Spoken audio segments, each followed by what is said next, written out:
আপনারা নিউজ করার পর থেকে এই কাজটা শুরু হয়েছে, আমাদের জন্য অনেক ভালো হয়েছে। আপনাদের পেনওয়া নিউজে এটা নিউজ হওয়াতে এটা কর্তৃপক্ষ এটা সচেতন হওয়া, এখন সংস্কার কাজ চলতেছে। অনেক খুশি নিউজের পরে ভালো মতো কাজ চলতেছে, অনেক খুশি। কয়েকদিন আগেই কক্সবাজার পুরসভার ৪ নং ওয়ার্ডের আসিমং পেশকারপাড়া সড়কে দীর্ঘদিনের দুর্ভোগ নিয়ে একটি প্রতিবেদন প্রচার করে পেনওয়া নিউজ। সেই প্রতিবেদনে উঠে আসে বছরের পর বছর সড়কে জমে থাকা ময়লা পানি, চলাচলের দুর্ভোগ এবং ঘর থেকে বের হওয়ার প্রতিদিনের কষ্টের গল্প।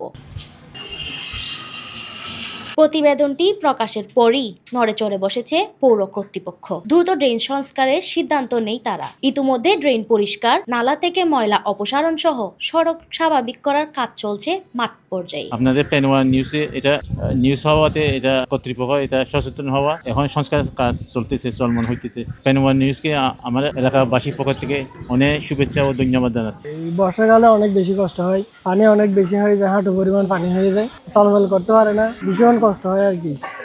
রূপ ক্ষয় বেশি, আর কাজগুলো ঠিকভাবে হচ্ছে কিনা এটাও তো বিষয়। ধন্যবাদ আপনাদেরকে, আপনারা যে কষ্ট করে এই সম্পর্কে যে নিউজ করতেছেন। কাজটা শুরু হয়ে খুশি হয়ে অনেক দিন পর্যন্ত আর পানি নেই যে যাইনাও পারি, আসা যাওয়া গড়ি নাও পারি, অনেক কষ্ট হয়ে এখন আল্লাহ রহমতে হাত শুরু হয়ে। দীর্ঘদিনের ভোগান্তির অবসান দেখে খুশি স্থানীয়রা। তাদের প্রত্যাশা শুধু সংস্কারের কাজ নয়, নিয়মিত রক্ষণাবেক্ষণও থাকবে যাতে ভবিষ্যতে আর এমন দুর্ভোগে পড়তে না হয়। আমরা নিউজের পরে কাজ শুরু হয়েছি, অনেক খুশি। কিন্তু ঠিকভাবে কাজটা যদি নালাটা যদি পরিষ্কার হয়, আমরা জলাবদ্ধতা বাঁচে যাব। এখন ভালো মতো ফলাফল স্কুলে যাইতে পারে।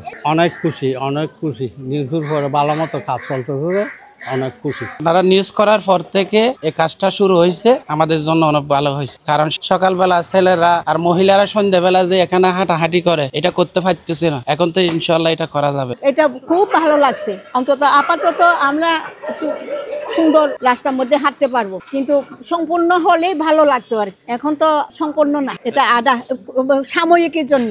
আসিমং পেশকারপাড়ার মানুষের দীর্ঘদিনের একটি সমস্যা সমাধান শুরু হয়েছে, তবে এই কাজ যেন নিয়মিত রক্ষণাবেক্ষণের মাধ্যমে টেকসই হয়, এটাই এখন এলাকার মানুষের প্রত্যাশা।